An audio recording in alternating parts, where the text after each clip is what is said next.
to the Fall Health Edition of Millennial Monthly. It's great to see everyone back. My name is Rachel. My name is Amber. And my name is Danielle. Australian Instagram star and model Asena O'Neill has deactivated all of her social media accounts after citing the platform as making her feel worthless because she valued her life based on how many likes that she got. I think she honestly did the right thing for her, because if she didn't, I guess she'd probably get a little more obsessive than she already was with likes and followers and comments and everything. O'Neill changed all the captions on her photos from what would once be considered the perfect captions to behind-the-scenes depictions of what actually went into making the photos possible. These included stories of unhealthy dieting, grueling photo shoots, and the deep bodily insecurities she was hiding behind her online profile. Contrary to previous belief, all calories may not be created equal. Studies out of the University of California, San Francisco observed children as they went 10 days with significantly reduced sugar levels. The results showed that the children's risk of diabetes was lowered and blood insulin levels were normalized. The study indicates that the same results may apply to adults. Studies show that some teenagers spend time texting before bed. Yawning is not the only effect they will have the next day.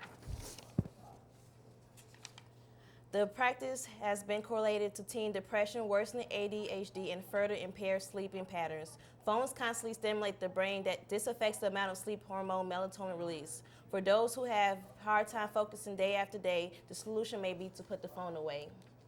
16-year-old Mara Stanger is sharing her story of how yoga helped her overcome anorexia.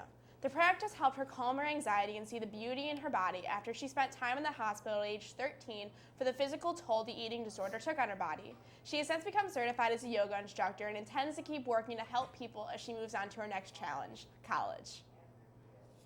School is a place where you get one of the three important meals, lunch.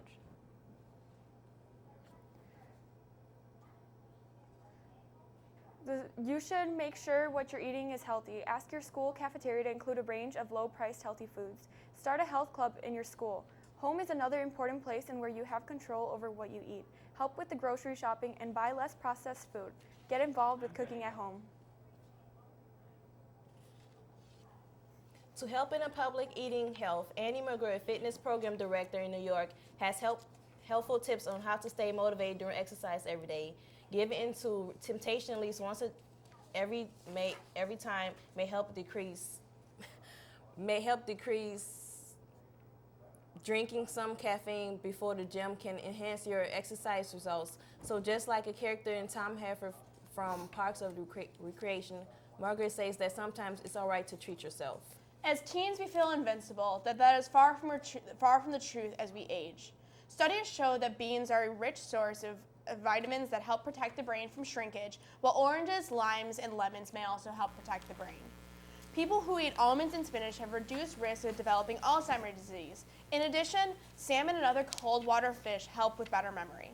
Exercising outside with friends is a great way to help keep in shape and get vitamin D. If you occasionally deal with a dull headache, dizziness, or slight nausea, it might not be caused from something you ate. These subtle symptoms are part of a 21st century problem called digital motion sickness or cyber sickness. Studies indicate that it can affect people don't. Hi.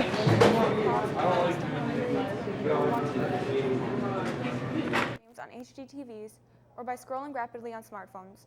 More long-term studies are currently being conducted. Lawmakers are arguing that the age to get driving license should be increased by 25. They feel that teens are not ready to handle the big responsibility of driving. Studies point out that teens are taking higher risks because of their brains haven't been fully developed, and it may be finished maturing until 25. It's another reason why lawmakers in 13 states are trying to limit distractions such as cell phones and lead to unsafe teen driving. Parents are constantly on the lookout for signs their child may be being bullied, and in today's technology-driven society, cyberbullying has taken hold. But studies from the University of Michigan indicate that there's a bit of gray area to what cyberbullying is and what the punishment should be. Parents were given a series of situations and asked if they believe what had gone on online was bullying, and as many to 30 to 50% were unsure, and less than 5% could say with certainty that the situation was not bullying. It could be anything as small as commenting about something they said or did during the day to everybody else on social media, and then having them be the last one to find out that you were talking about them. If you believe you're a victim of cyberbullying, contact the administration at school. Having a healthy diet isn't as hard as you think. Eat breakfast every day so you're less likely to snack on junk food. Always keep a ready fruit bowl waiting at home so you can have a healthy snack after school. Don't skip lunch or dinner, and choose water over sugary drinks with these meals. Help with the cooking and think up new ways to create healthy meals. Don't eat high-fat foods and every time you go out with friends. Though the desire to eat unhealthily may be overwhelming, these tips may help curb the temptation. Around the district, some teachers are taking advantage of the smartphones to help students' health. Okay, we use the heart rate monitor. It's a app. It's called Heart Rate Pro, and you can hit it and it will take your heart rate for a minute and tell you exactly where you're at, because I want the students to be able to be in their target zone while they're working out. So it's a real quick app that we throw out. Hopefully, sometimes they don't have their smartphone. I let them use mine then. A health app named Nike Fitness Pro.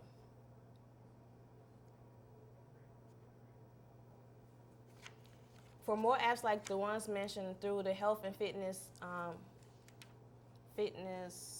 section of your smartphone's app store. Recent studies have shown that sleeping in on weekend mornings may not be the best thing for your health. People attempting to catch up on sleep will often sleep binge. However, this method actually further disrupts your sleep cycle.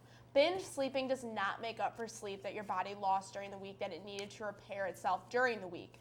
The best way to ensure that you are awake and alert during the day and avoid any other consequences of lack of sleep is getting at least 8 hours of sleep a night. Some seniors are not as prepared to go off to college and handle their health on their own as they think. When asked, most seniors do not know how to use their health insurance. Here are some health tips for teens graduating from high school. Know where to find medical and mental health services on campus, and ask your parents how to use medical coverage.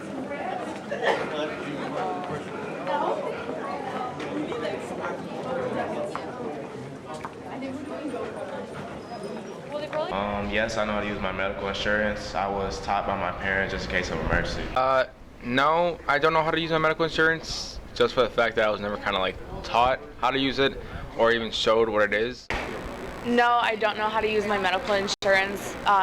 My parents really never taught me, and we really aren't educated on that kind of stuff in school. I think I have healthy relationships with my life, just because I surround myself with good people and people that I know will keep that healthy relationship going. Thank you all for joining us. If you have a chronic health condition, make sure roommates or someone close to you knows about it and how to handle it. Go to the doctors for regular checkups.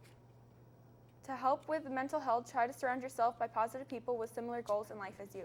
When you start feeling homesick, try calling close friends and family from back at home to beat the blues. Thank you all for joining us on this fall health edition of Millennial Monthly. You can check out more content on our website at www.bdtv228.net. Or check us out on our Facebook page by searching Bremen District Television. For the rest of us on team, we'll see you next time on Millennial Monthly.